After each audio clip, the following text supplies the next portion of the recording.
अक़वाम मुत्तहिदा की सलामती काउंसिल में ईरान की जानिब से पड़ोसी ममालिक पर हमलों के खिलाफ करारदाद मंजूर कर ली गई। मुतालबा किया गया कि ईरान अपने हमले फौरी तौर पर रोके। करारदाद में कहा गया है कि ईरान के हमले आलमी क़वानीन की खिलाफ वर्जी हैं और आलमी अमन व सलामती के लिए संगीन ख़तरा हैं।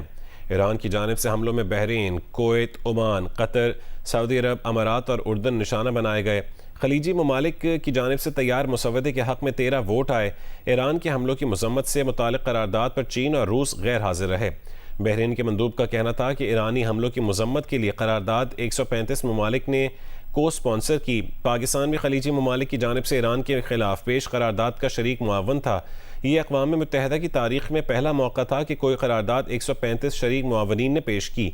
सलामती काउंसिल में रूस की जंग बंदी करारदाद मंजूर न हो सकी। अमरीका ने रूस की जंग बंदी करारदाद वीटो कर दी। 4 अरकान ने हिमायत की, 2 ने मुखालफत की, जबकि 9 गैर हाजिर रहे।